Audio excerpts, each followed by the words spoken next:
Dan untuk itu kerajaan memutuskan untuk melaksanakan perintah kawalan pergerakan mulai 18 Mac 2020 iaitu lusa hingga 31 Mac 2020 di seluruh negara. Hey guys, welcome back to the Gepo channel. I, Sophea Sara, will be hosting this week's episode in the comfort of my own home because, MCO! Now, as you all have known by now, the Movement Control Order has set the country into a blazing wreck as we panicked and feared for our lives as rumors filled WhatsApp chats and the toilet paper aisle in your area was suspiciously and probably completely empty. We have all experienced this entire pandemic firsthand as everyone plays a major role in protecting each other, and no matter how great or how badly we are handling it, there is still going to be one long-term factor that will affect us, and that is the economical crisis that it will bring upon us. We have actually seen some examples of this throughout our strict 2-month stay, which is employees' salaries dwindling as brands and organization owners struggle to make ends meet. In some more worrying cases, employers have even fired or dismissed them without proper adherence to the employment contract according to the Human Resource Ministry. This makes the average Joe like you and me lose our only source of income to be financially stable enough throughout this entire fiasco. By the way, since the government has executed the MCO, the country's economy has been dropping rapidly. There are businesses failing and families becoming homeless. So let's get back to our original point. How is all of this really happening?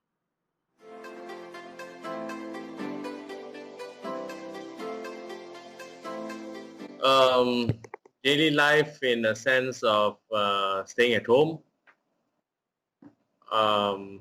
Of course, things change when my kids had to do online classes.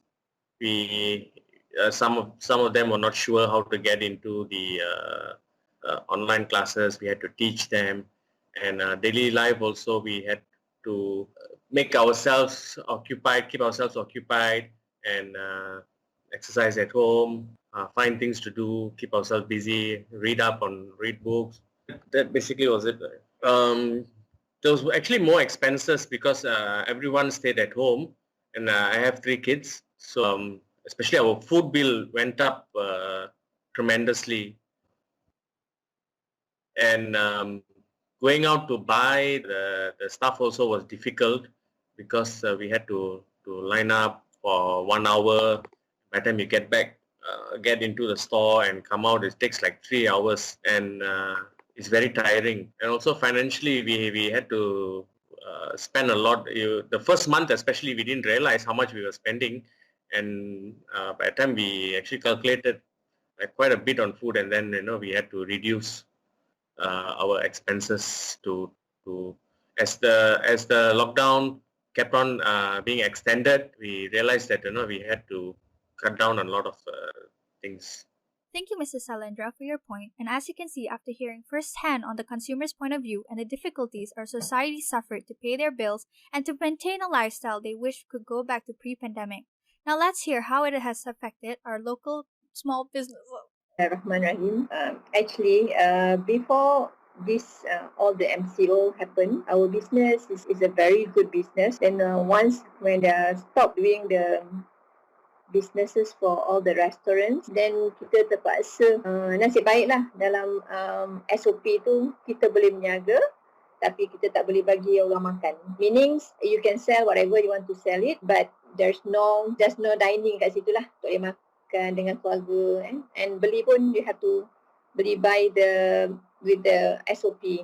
So bila kita dah buat SOP ni, you know lah, bila SOP very terhad. Kalau dulu orang boleh duduk makan dalam kedai full with a very good environment. Then after the MCO, people come macam 1-2 orang macam tu. Datang beli and take away. But we have an idea which is it works because masa tu supermarket kebanyakan is very full. You tak boleh masuk and very limited if you want to go, kan? So what we do, we try to sell sebab stock banyak. Actually kita dah terlebih order certain thing because kita ingat tak ada MCO. Lepas tu kena stop buat MCO, kita kena perbagaikan our selling things. Misalan macam, kalau kita nak pergi kat supermarket nak beli telur, Maggi, the basic one like bawang. Sometimes people want to buy that, tapi dia kena beratur panjang dekat supermarket, right? So what we do, we try to diversify and we try to make it things more to selling to the people, which is bukan kita nak untung banyak, tapi in order we want to help them also. Especially like macam roti gardenia, I mean not roti gardenia, any roti. It's like masa tu macam emas benda tu. So everybody want that thing. So what we do, we try to sell it mana yang boleh dapat duit yang boleh tambahan, we try to exploit dah. Susah sikit masa tu nak bayar, then kita have to arrange some people bekerja, some people tak bekerja, macam taking a shift lah. Seminggu ni kerja, seminggu so in order that to cut all the expenses.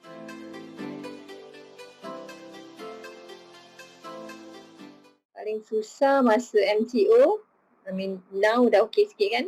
Masa during the MCO tu, challenging tu, barang tak terjual lah. Barang banyak habis. Barang bukan banyak barang habis, barang banyak tak terjual.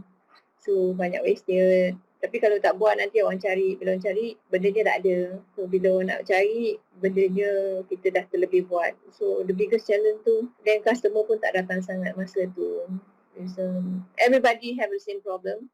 But kita kena sabarlah, then tunggu masa tu, then the biggest challenge sebab tak ada sales. It's a very bad sales on during that day. Thank you, Datin Hanom, for your insightful comments, and thank you for giving back to the community during these difficult times. Now, do you guys know how badly the stock market was affected by the pandemic? Did our stock market crash? Let's hear what Mr. Ng has to say about this. If they do not leave the MCO, everything will be still under like lockdown, no economic movement, not much, so that will be very costly to the government because, government need to generate income to pay for the expenses. So when the economy is not moving, they still need to pay, Of course, at the same time also they need to help the company. They're going to come up with stimulus program. Also, they need a lot of money. So that's why they cannot be under lockdown for too long.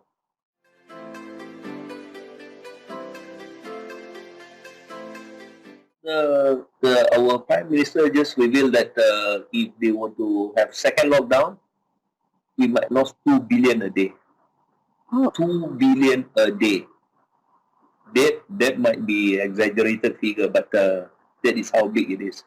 Okay, the one will be the expenses. One will be in the form of loss of income. Loss of income when normal economy is running. You generate income. So when everything put to a standstill, income will be lost. Expenses you still need to pay. People need to pay their installment, everything. So exactly how they arrive at the 2 billion, we do not know, but it is big. It is very, very big.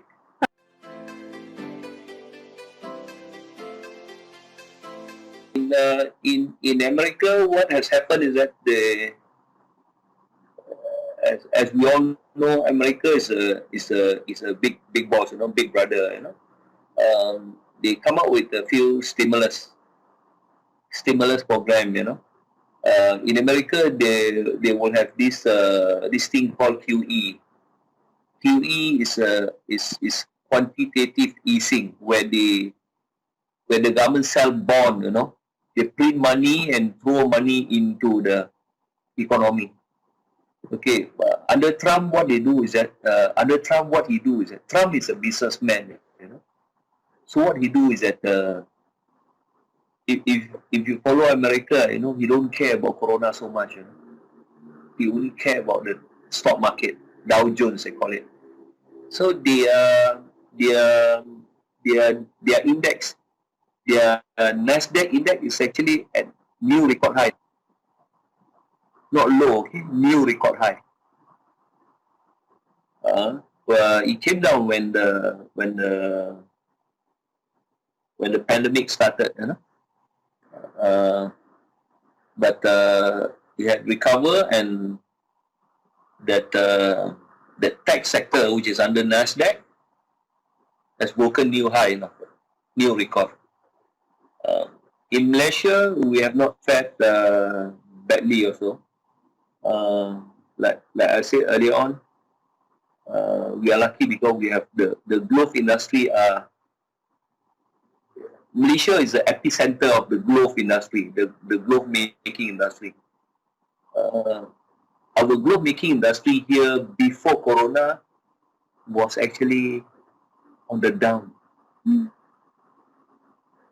On the down quite badly because of the margin squeeze, But this Corona pandemic has actually bring fortune to them. Thank you, Mr. Ng, for educating us on how greatly impactful the stock market can affect the economy of our country, Malaysia. So, moving on, do you know how badly the pandemic has affected our country and the government as well? Let's take a look at our business researcher's personal point of view on how our government, such country, could bounce back from an economical downfall. Well, if I had advance notice, which none of us will ever know, because even if a second or third wave were to happen, it doesn't come with advance notice, but you can actually see the signs. So if we were to judge based on the signs that we see around the globe, like in Hong Kong or in Australia or in China and US, then it's already something that we should be prepared for now. Now itself, we should be prepared and start keeping ourselves ready, because there is a strong possibility that Malaysia will be affected. Because it makes sense. We are already planning to open our borders from August 10th for Singapore initially, and sooner or later they will have to open it because of the economy. The government will have to open up the borders, and when that happens, we are bound to actually have a second and third wave, which will happen sooner rather than later. So that would be actually expected probably in Malaysia, maybe somewhere September, October, November kind of basis. That's my expectation. So as an individual, if I had to prepare myself, keep aside cash, keeping aside liquidity, that means having liquidity, financial capacity to be able to sustain over another lockdown period. That's very crucial. Having all the bare necessities that you would need, which we were not prepared for the last time, having that available in your house. Being more prepared with regards to your medical awareness on how to actually protect yourself against any possibilities of a second or third wave pandemic, because you're not sure whether it's going to come back in the same way or whether it's going to be a new virus which could actually affect people in a different way. So you have to look into all those possibilities. Some people might think that you're extra negative or you're just being a bit crazy, but I think there's nothing wrong with just being careful and just keeping yourself ready. So that's what I would actually do. Just try to actually be prepared as much as possible. Well, the pandemic has actually affected jobs simply by many people losing their jobs. Because the pandemic has obviously actually shut down companies, corporations, factories, bringing the economy completely to an almost to a standstill. So there are many people who've had to actually cut down on their employees, so automatically resulting in large amounts of job losses. Corporations, it has actually affected corporations in terms of revenue, in the sense that many of them have lost key projects, they've lost their customers, they've lost big market share, so therefore if they're in production, their productions had to be scaled down. Again, when the production scales down, that means they have to cut down on the number of employees. If they're in the service sector has been hit in a very hard way. Example, hotels, they had to shut down, they cannot operate. Even now, they are actually stuck because most hotels sustain their business with foreign tourists. Local tourism is not very good, so if you define them as a corporation, their business has also been strongly impacted, where revenues have actually dwindled. It's not a small loss in revenue. Many of these corporations are looking at more than a 50% loss in their average revenue. So yeah, jobs and corporations and companies are all interrelated. When the company cannot actually generate enough revenue, they have to scale down, they have to cut down on their costs, and one of the major costs they would actually have would be employees, and benefits that they actually provide to employees. So it's a chain effect. Now, how does it affect the government? Short term, we might not see a major impact on the government in general. I'm not talking about Malaysia, but most governments won't see the major impact. But if they look at it collectively, governments would actually see the shutdown of the economy because corporations are not working. Revenue will not be generated when the country's companies are not working. That means there is no tax that they can collect for the months that there has been a shutdown. So that would greatly impact the government in terms of revenue that the government can collect from all these corporations. And also when productivity is less, where most of these factories are producing not for local consumption but international consumption, that means that you have very less to export. So the government's revenue from export is also greatly impacted.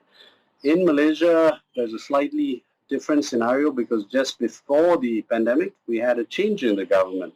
So the current government, as a political party, I don't think they actually have very much to lose. They've actually gained. But as a government in general, for the people and from the perspective of the people, yes, the government has actually lost. So, yeah, that's all I'd like to actually say with regards to that.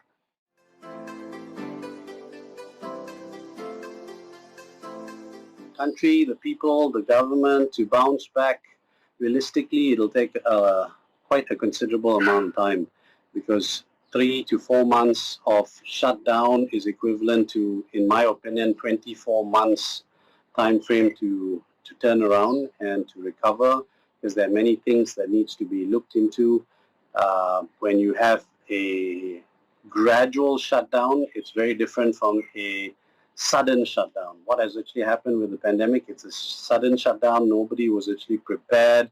Nobody had any kind of advance notice.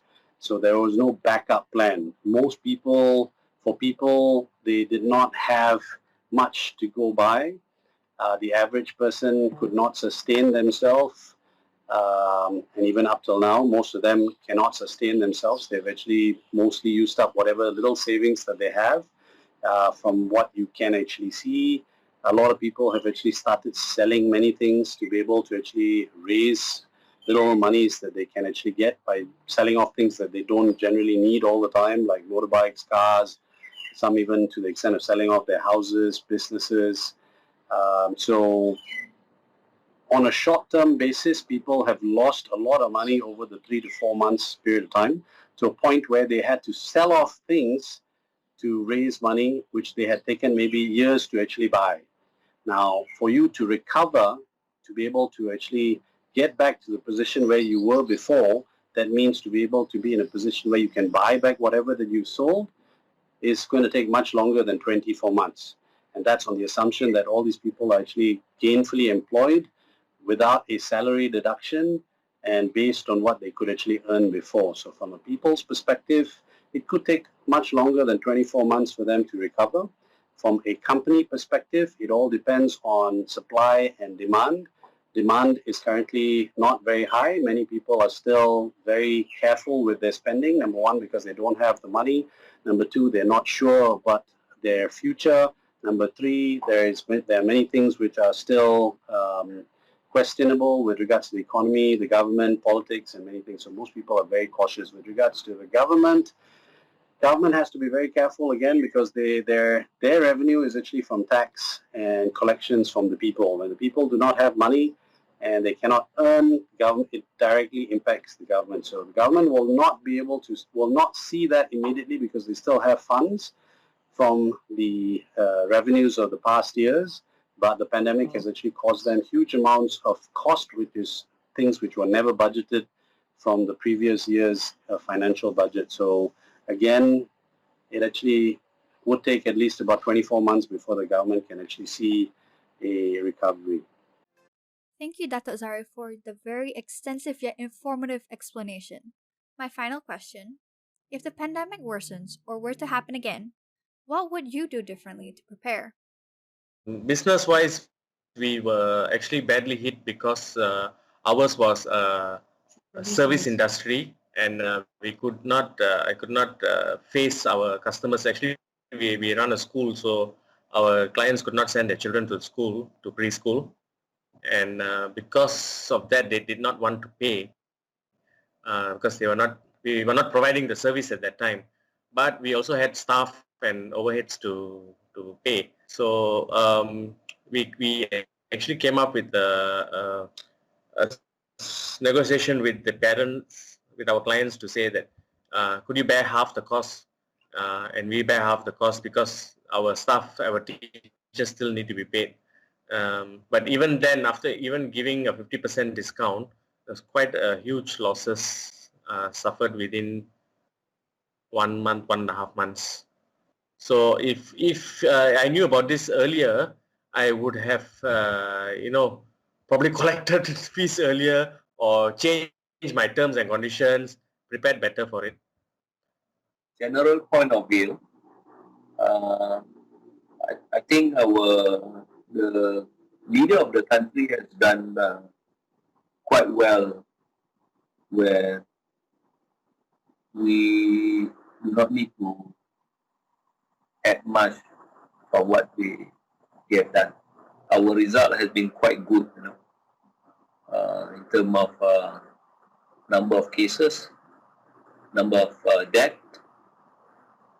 We fared quite well, and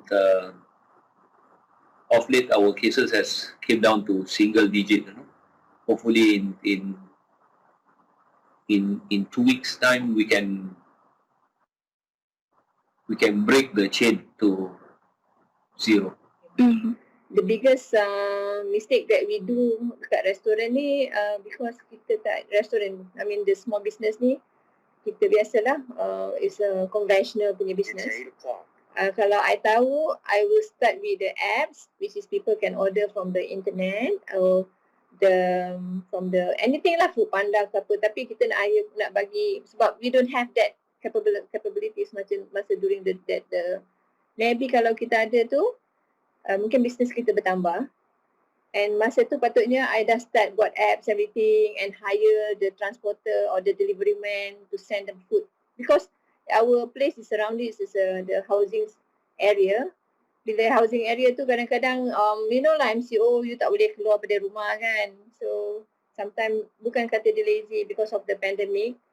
Kalau kita ada this kind of apps and the delivery man yang kita dah hire tu, is more easier and the business is more that we can collect the money during that day. Itu satu. Satu lagi, I know we are planning buying the stock, because when we buying the stock, we buy a lot. When we buy a lot, there's a food like Maggi, canned drinks, anything yang related dengan food, dia ada expiry date. So we should plan to buy how many. So bila dah banyak tu, banyak dah terbuang, banyak expiry date, kita lagi bertambah rugi. So that's the thing, that mistake yang kita buat lah. In future, kalau kita foresee this pandemic coming, we more get prepared and we keep more saving to get ready the pandemic. Well, if I had advance notice, which none of us will ever know, because even if a second or third wave were to happen, it doesn't come with advance notice, but you can actually see the signs. So if we were to judge based on the signs that we see around the globe, like in Hong Kong or in Australia or in China and US, then it's already something that we should be prepared for now. Now itself, we should be prepared and start keeping ourselves ready, because there is a strong possibility that Malaysia will be affected. Because it makes sense. We are already planning to open our borders from August 10th for Singapore initially, and sooner or later they will have to open it because of the economy. The government will have to open up the borders, and when that happens, we are bound to actually have a second and third wave, which will happen sooner rather than later. So that would be actually expected probably in Malaysia, maybe somewhere September, October, November kind of basis. That's my expectation. So as an individual, if I had to prepare myself, keep aside cash, keeping aside liquidity, that means having liquidity, financial capacity to be able to sustain over another lockdown period. That's very crucial. Having all the bare necessities that you would need, which we were not prepared for the last time, having that available in your house.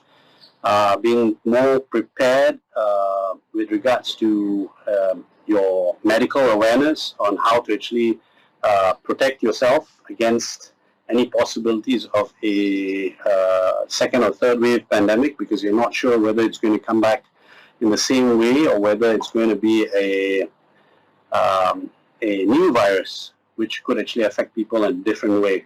So you have to look into all those possibilities. Some people might think that you're extra negative or you're just being a bit crazy, but I think there's nothing wrong with just being careful and just keeping yourself ready. So that's what I would actually do. Just try to actually be prepared as much as possible.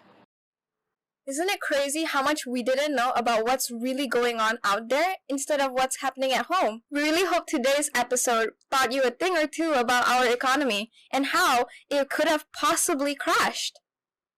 Thank you so much for listening, and we really hope you stay home and do your part.